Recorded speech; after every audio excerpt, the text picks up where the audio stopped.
네, 안녕하십니까. 신지식인 정인태입니다. 저는 국립한국복지대학교 특임교수를 역임했습니다. 출산율 198개국 중에 198위를 했습니다. 그러니까 전 세계에서 꼴찌를 한 거거든요. 네, 그래서 우리나라가 출산율 3년 연속 세계 꼴찌다 이렇게 얘기를 하고 있는데요. 정말 심각한 지경이 아닐 수가 없습니다. 네, 이 IMF 때 보면은 출산율이 급락했다라고 얘기를 해요. 그래서 이 출산율이라는 것이 97년 외환위기를 기점으로 혼인 건수 첫째, 둘째 출산이 급감했고 불평등이 커질수록 출산율이 떨어진다라는 거예요. 미래 불안의 출산을 기피하고 있다라는 것입니다. 그래서 고도 압축 성장 그늘이 애 낳고 키우기 힘든 세상을 만들었다라는 거죠. 그래서 여기 보게 되면은 사실상 이 진위 계수라고 하는데요. 진위 계수, 빈부격차와 계층 간 소득의 불균형 정도를 나타내는 수치인데, 이 진위 계수가 떨어질수록 출산율이 올라간다라는 거죠. 네, 근데 진위 계수가 올라가게 되면은 출산율이 떨어진다라는 거예요. 이 얘기는 뭐냐면은 빈부 격차 그리고 계층 간 소득 불균형이 심화될수록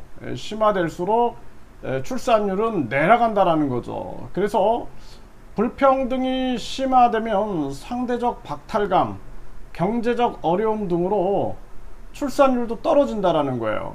그래서 인구 감소 국면으로 들어선 미국도 불평등 지수가 높아지고 있다, 이렇게 분석이 되고 있다라는 거죠.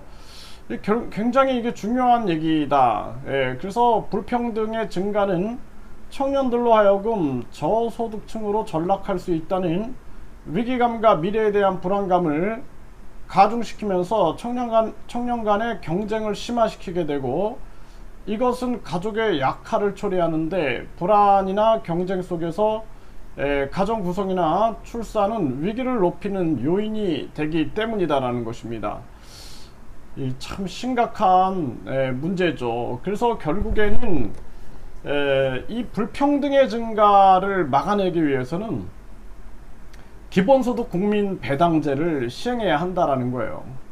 그래서 돈을 정해놓지 말고 기본소득 국민 배당위원회에서 기본소득을 얼마를 배당할 것이냐, 그리고 그 배당을 의무 소비카드로 배당하게 되면은 소비가 늘어나니까 생산이 늘어날 수가 있습니다. 의무 소비카드 형태, 그것이 좋은 방법이다라는 생각을 해요. 그래서 돈이 시장에 돌아야지만 경제가 활성화됩니다. 그래서 이러한 부분들, 그래서 우리가 매년 최저임금위원회에서 최저임금 얼마로 할 거냐 이렇게 정하듯이 기본소득 국민배당위원회에서 올해 불필요한 세금 아끼고 또 세금 도둑 잡아내고 우리나라 경제 성장을 통해서 우리 국민들에게 기본소득 국민배당을 얼마 할 수 있는지 이러한 부분들을 매년 논의해가지고 우리 경제도 살아나면서 국민들의 이러한 불평등의 증가를 없애야 된다라는 거예요. 이거 굉장히 중요한 문제고요. 이 불평등 지수가 계속 높아지게 되면은 그러면은 결국에는 우리나라는 이 저출산 문제를 해결할 수 없다라는 거죠. 그래서 불평등, 빈부격차와 불균형 정도 이게 떨어지면은 출산율이 계속 그러니까 이 불평등이 높아질수록 출산율은 떨어진다, 이렇게 보면 되는 거죠. 네, 그래서 이러한 부분들이 우리가 해결해야 할 과제다라는 거예요. 네, 불평등이 심화되면 상대적 박탈감, 경제적 어려움, 미래에 대한 불안, 이런 것 때문에 출산율이 낮아질 수밖에 없는 거죠.